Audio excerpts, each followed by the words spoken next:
జగన్మోహన్ రెడ్డి గారు ఒక novel initiatives కి మరి శ్రీకారం చుట్టి ఫ్యామిలీ డాక్టర్ ప్రోగ్రామ్ ఇంట్రడ్యూస్ చేసినటువంటి పరిస్థితి. ఎంత గొప్పగా ఈ పథకము ఒక గొప్ప రిజల్ట్స్ ఇచ్చింది. ఎంత చక్కగా కూడా ఈ రోజున గవర్నమెంట్ డాక్టర్ ఆ గ్రామంలో ఉండి వైద్య సేవలు అందించడము, గవర్నమెంట్ డాక్టర్ ఈరోజు లేవలేనటువంటి పరిస్థితిలో ఉన్నటువంటి పేషెంట్స్ దగ్గరికి వెళ్ళి వైద్య సేవలు ఇచ్చేటువంటి ఒక గొప్ప కార్యక్రమం ఉచితంగా. మరి ఇలాంటి ఒక గొప్ప కార్యక్రమాన్ని మేము అధికారంలో ఉండగా తీసుకొచ్చాము.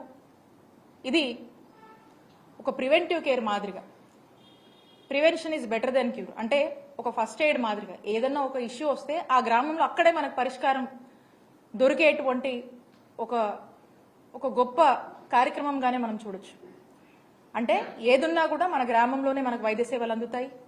అవసరమైతే మనకి ఇంటికే వచ్చి డాక్టర్ చూసేటువంటి ఒక ఆలోచన చాలా గొప్పగా దీన్ని మేము ఇంప్లిమెంట్ చేశాం.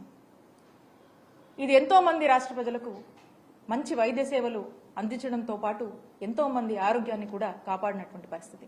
మరి ఇలాంటి ఒక గొప్ప ఫ్యామిలీ డాక్టర్ లాంటి ప్రోగ్రామ్ మీద మీ స్టాండ్ ఏంటి? అసలు ఇది కంటిన్యూ అవుద్దా? దీని మీద మీ ఆలోచన ఏంటి అనేది ఈ ప్రభుత్వాన్ని నేను స్పష్టత ఇవ్వవలసిందిగా రిక్వెస్ట్ చేస్తా ఉన్నాను.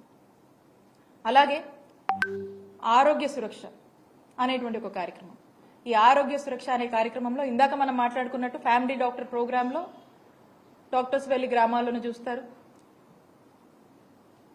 ఓపీస్ కండక్ట్ చేస్తారు, అలాగే అక్కడే ఉచిత వైద్య సేవలు అందించడం, టెస్టులు చేయడము, ఇంకేదైనా ఉంటే రిఫరల్ ఏమైనా అవసరమైతే చెప్తారు. సో ఇక్కడ సూపర్ స్పెషాలిటీ వైద్య సేవల్ని ఈరోజు ఆరోగ్య సురక్ష కార్యక్రమంలో ఆ గ్రామంలోనే అందించినటువంటి పరిస్థితి. మరి ఈ సూపర్ స్పెషాలిటీ వైద్య సేవల్ని మనం అక్కడ అందిస్తే అక్కడి నుంచి అవసరమైతే మళ్ళీ రిఫరల్ కూడా మరి రికమెండ్ చేసేటువంటి పరిస్థితి. దాన్ని మళ్ళా ఈ కార్యక్రమాన్ని ఫ్యామిలీ డాక్టర్తో అనుసంధానం చేసి ప్రజలకు ఎక్కడ కూడా ఇబ్బంది లేకుండా చక్కటి వైద్య సేవలు, వారి యొక్క ఆరోగ్యం పట్ల బాధ్యతని మీకు ఈ కార్యక్రమాల ద్వారా మీకు అర్థమవుతా ఉంది. ఇది మనం చేశాం. మరి ఈ కార్యక్రమం మీద మీ స్టాండ్ ఏంటి? ఇది కంటిన్యూ చేస్తారా లేకపోతే ఏంటి అనే దాని మీద కూడా ఈ ప్రభుత్వం స్పష్టత ఇవ్వవలసిందిగా నేను రిక్వెస్ట్ చేస్తా ఉన్నాను. అలాగే ఇవన్నిటితో పాటు ప్రివెంటివ్ కేర్, క్యూరేటివ్ కేర్ దీన్ని స్ట్రెంగ్తెన్ చేస్తూ ఒక మంచి ఇన్ఫ్రాస్ట్రక్చర్ అనేది మనం ఏర్పాటు చేయాలి. ఉన్నటువంటి హాస్పిటల్స్ని రివ్యాంప్ చేస్తూ, నాడు నేడు అని చెప్పేసి ఉన్నటువంటి హాస్పిటల్స్ని రివ్యాంప్ చేస్తూ, కొత్త హాస్పిటల్ని తీసుకొస్తూ, అవసరమైన డెవలప్మెంట్స్ చేస్తూ, క్షేత్రస్థాయి నుంచి మనం చూసుకున్నట్టయితే వీటి ఎక్కడైనా అర్బన్ ఏరియాస్లో కావచ్చు, రూరల్ ఏరియాస్లో కావచ్చు, డిస్టిక్ లెవెల్ కావచ్చు, క్షేత్రస్థాయి నుంచి మనం తీసుకున్నటువంటి పిహెచ్సి కావచ్చు, సిహెచ్సిస్ కావచ్చు, ఏరియా హాస్పిటల్స్ కావచ్చు, డిస్టిక్ హాస్పిటల్స్ కావచ్చు, మెడికల్ కాలేజెస్ కావచ్చు. సో టోటల్గా ఇవన్నీ కూడా నాడు నేడులో భాగంగా 17,000 కోట్లతో నాడు నేడు ఖర్చు చేస్తూ ఇవన్నీ కూడా మనం డెవలప్ చేస్తున్నటువంటి పరిస్థితి. మరి ఈ నాడు నేడు మీద మీ స్టాండ్ ఏంటి? ఈ నాడు నేడులో భాగంగా మీరు డెవలప్ చేస్తారా లేకపోతే అప్పులు, బాకీలు, బకాయిలు అని చెప్పి సాకుతో దీని నుంచి కూడా మీ బాధ్యత నుంచి ఏమైనా వైదొలిగిపోతారా? సో మీ ప్రయారిటీస్ ఏంటి? మీ యాక్షన్ ప్లాన్ ఏంటి? ఇవన్నీ కంటిన్యూ అవుతాయా లేదా అనేటువంటి ఒక స్పష్టతని, మీ స్టాండ్ ఏంటి అనే దాని మీద నేను కూటమి ప్రభుత్వంలో ఉన్నటువంటి ముఖ్యమంత్రి చంద్రబాబు నాయుడు గారిని అలాగే ఈ మంత్రి గారిని కూడా సమాధానం చెప్పవలసిందిగా, ప్రజలకు స్పష్టత ఇవ్వవలసిందిగా నేను కోరుతా ఉన్నాను. మేము ఒక్కటే చెప్తా ఉన్నాను, ఈ కార్యక్రమాలన్నీ మా నాయకుడు జగన్మోహన్ రెడ్డి గారి నాయకత్వంలోని మా ప్రభుత్వంలో మేము మా సాయశక్తుల బెస్ట్ ఆఫ్ అవర్ ఎబిలిటీ అనేక సార్లు రివ్యూలు చేసుకొని, అనేక సార్లు ఇంకేం చేయాలి, ఇంకేం చేస్తే బాగుంటుంది అని చెప్పేసి అనేక రివ్యూలు కండక్ట్ చేసుకొని 1కి 2 సార్లు ఏదైనా ఒక స్కీమ్ ఇంప్లిమెంటేషన్కి వెళ్తుందంటే 1కి 2 సార్లు చెక్ చేసుకొని దాని ఇమీడియట్ గా ఏదైనా లూప్స్ ఉన్నా ఏదైనా ఫ్లాస్ వచ్చినా కూడా వాటిని రెక్టిఫై చేస్తూ దానికి ఎంత బడ్జెట్ అవసరమైనా కూడా ఏమైనా సరే ఎక్కడ కూడా వెనకాడకుండా ప్రజలకు ఎక్కడంటి అసౌకర్యం కానీ ఇబ్బంది కలగకుండా మేము ఎంత కష్టమైనా కూడా ముందుకు వెళ్ళి ఇవన్నీ కూడా ఇంప్లిమెంట్ చేశాము. ఇదంతా కూడా ఒక రికరింగ్ సైకిల్, ఇదంతా కూడా ఒక రికరింగ్ ప్రాసెస్. సో కాబట్టి ప్రభుత్వంగా ఎప్పుడు కూడా మా హయాంలో మేము ఎప్పుడు ఈ బాధ్యత నుంచి మేము ఎప్పుడు కూడా ఇది మాదే ఈ బాధ్యత, ఇది మా టాపెస్ట్ ప్రయారిటీ, హెల్త్ మా టాపెస్ట్ ప్రయారిటీ, ఈ బాధ్యత మాది అని చెప్పి చాలా బాధ్యతగా భావించి మేమంతా కూడా చాలా బాధ్యతగా నడిపాము. మీరు కూడా ఇంకా ఈ సాకులతో వెళ్తే మనం ఏ స్పియర్లోనూ కూడా ముందుకు వెళ్ళలేము.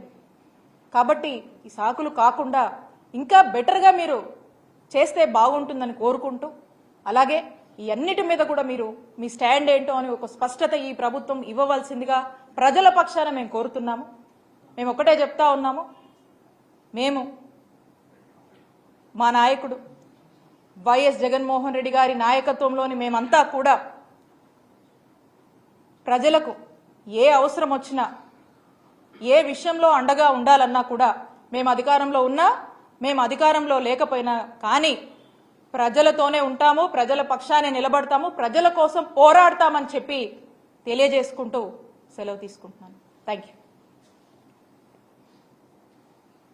మేడం, మీరు ఇన్ఫ్రాస్ట్రక్చర్ అనేది సరిగా ఏర్పాటు చేయకపోవడం వల్లే ఈ రోజు అడ్మిషన్స్ చేయడానికి ఎన్ఎంసీ పర్మిషన్ ఇవ్వలేదు అనేది మంత్రి గారు చెప్తా ఉన్నారు. అలాగే టీచింగ్ ఫ్యాకల్టీ కూడా తగినంతగా మెడికల్ కాలేజీలో లేవు కాబట్టి ఇప్పటికి అడ్మిషన్స్ విషయంలో అయితే మాత్రం ఎన్ఎంసీ పర్మిషన్ ఇచ్చే విధంగా లేదు అనేది మంత్రి గారు చెప్తా ఉన్నారు. దీని మీద మీరే అంటారు?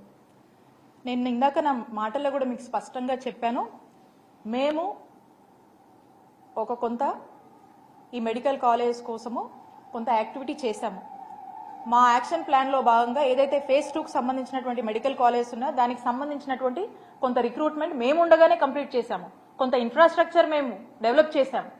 ఇప్పుడు ఇంకా కొంత చేయాల్సింది ఉంది. ఆ చేయాల్సిన దాని మీద ఏమైంది, దాని మీద మీ యాక్షన్ ప్లాన్ ఏంటి, ఈ పాటికి అయిపోయి ఉండాల్సింది. మరి దానికి గల కారణాలు ఏంటి, దాని మీద మీ స్టాండ్ ఏంటి, అసలు మెడికల్ కాలేజ్ మీద మీ స్టాండ్ ఏంటనే ఒక స్పష్టత ఇవ్వవలసిందిగా మేము కోరుతా ఉన్నాము. 0 వేకెన్సీ పాలసీ పెట్టుకుని దేశానికే ఆదర్శంగా రిక్రూట్మెంట్స్ చేసినటువంటి ఘనత జగనన్న ప్రభుత్వానికి దక్కింది. మిగతా స్టేట్స్లో వాళ్ళు కూడా ఇంత పెద్ద ఎత్తున మీరు రిక్రూట్మెంట్స్ ఎలా చేశారు అని చెప్పి మన స్టేట్కి వచ్చి అందరూ కూడా కొన్ని టీమ్స్గా వచ్చి మమ్మల్ని కూడా కలిసి మరి చాలా మంది ఒక రీసెర్చ్ మాదిరిగా కూడా వచ్చి తెలుసుకొని పోయినటువంటి పరిస్థితి. ఒక పద్ధతి కాదు, 2 పద్ధతులు కాదు, దాదాపు 11 నుంచి 13 రకాలటువంటి మాడ్యూల్స్ని మేము ఫిక్స్ చేసుకొని ఎంచుకొని రకరకాల మోడల్స్లో మేమంతా కూడా ట్రై చేసి ఈ రిక్రూట్మెంట్స్ని చాలా చక్కగా చాలా పెద్ద ఎత్తున కూడా ఈ రిక్రూట్మెంట్స్ చేసినటువంటి ఘనత జగనన్న ప్రభుత్వానికి దక్కిందని నేను గర్వంగా చెప్తాను. అండ్ మీరు అన్నట్టు మెడికల్ కాలేజ్ సంబంధించింది కూడా మేము ఆల్రెడీ చేశాము. ఇప్పుడు ఏమైతుంది, ఈ ల్యాగ్ ఏంటి, ఈ సంవత్సరం ఈ 5 మెడికల్ కాలేజ్ అందుబాటులోకి వస్తాయా రావా, తెస్తున్నారా తేవట్లేదా,